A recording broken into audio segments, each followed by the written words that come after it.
It's been about a month since I started this channel, and in that time, one of the most requested topics I've received from you guys is to review the Baltic states' armed forces. So here's the first video in the Baltic series about the land forces of the three Baltic nations. As per usual, the analysis comes at the end of the video, so stay tuned. As per usual, we start off with the main battle tanks. Due to the presence of dense forest and unfavorable terrain, all these nations decided to not have large MBTs, though Lithuania have recently ordered 54 modern Leopard 2. Lithuania has a special role due to its proximity to Kaliningrad, and therefore acquiring some MBTs is an overall wise decision.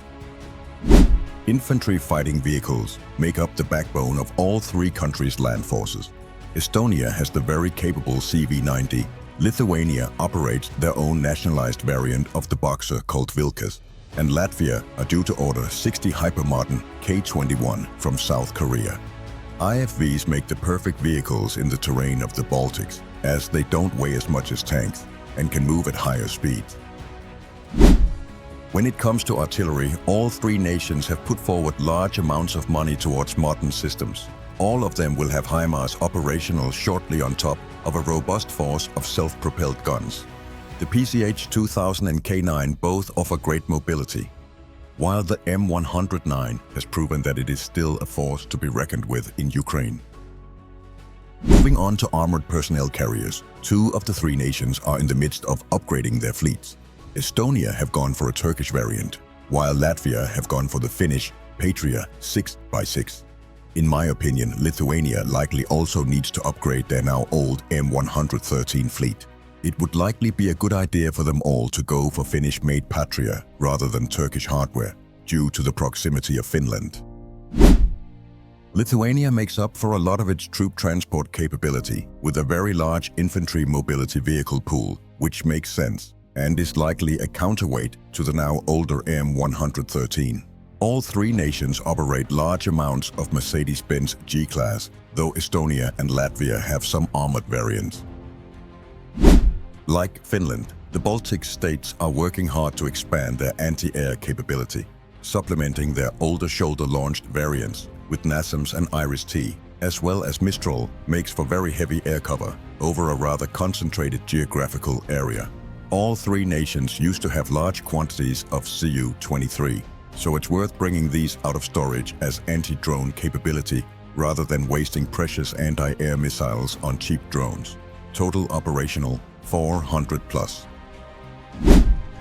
When we look at the logistics capability of all three nations, there is a large amount of heavy trucks and different capabilities available. Considering that the area is somewhat small, it is reasonable to assume that a lot of these assets would assist a reinforcing NATO army if push ever came to shove. Note the move towards buying the Finnish Sisu variants. Total operational, at least 2,500.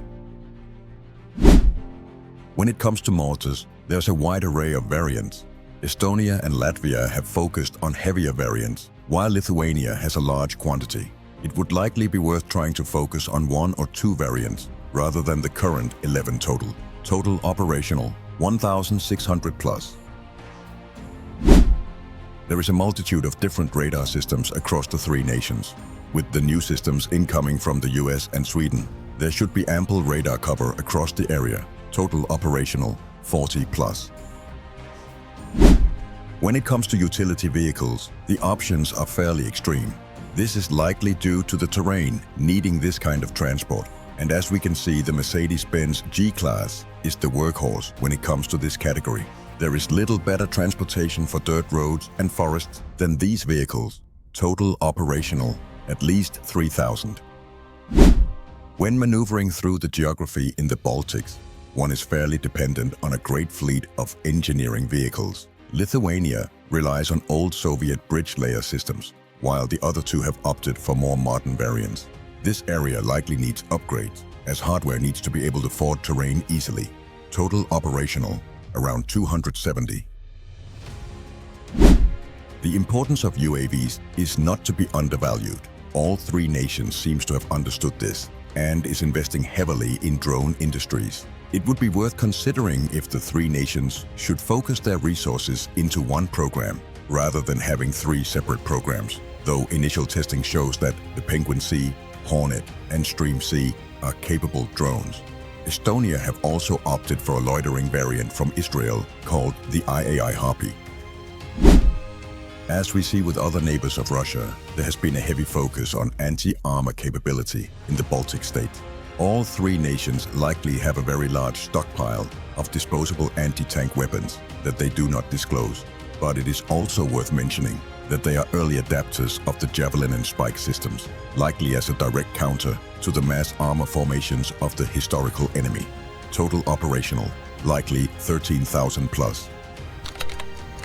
Moving on to personnel, we see that there's a quite large, capable force across all 3 states, when one considers that the total population of the Baltics is only 6 million. There is likely a much larger, capable reserve in all 3 populations than what they disclose.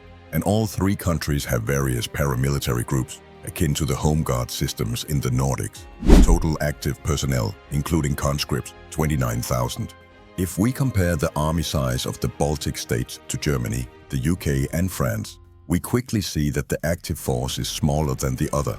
However, when one considers that there's just 6 million people in the Baltics, the percentage of active military is much larger than in any of the other 3 nations. All in all, the Baltics are staffed really well.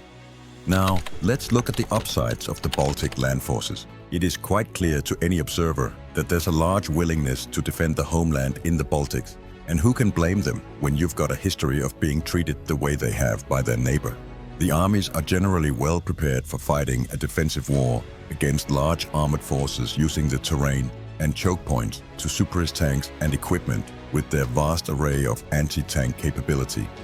Also worth mentioning is that the Baltic states are working hard at creating drone capability within their own borders. Early tests of their variants have proven to be very good. This is a great asset. NATO operates forward bases in all 3 nations, with larger NATO countries essentially operating as their own armies within Baltic borders.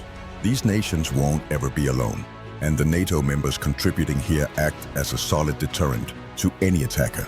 Lastly, the biggest advantage that these 3 nations have is their dense forest and unfavorable geography. The landscape would essentially make for an almost limitless ambush terrain, and invading here would be a nightmare all around. As with all my videos, I also like to mention the downsides, so that one can look to improve. There is a clear lack of tanks in all 3 nations. I understand that the terrain makes the use of tanks hard, but as Lithuania have proven they've found a use for them. This is likely connected with defending the Suwalki Gap, but I'm sure Estonia and Latvia could find a use for them too. Another disadvantage is that the Baltic territories are rather small.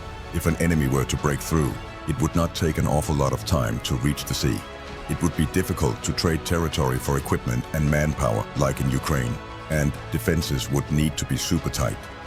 There's also a plethora of systems that one needs to consider the usability of.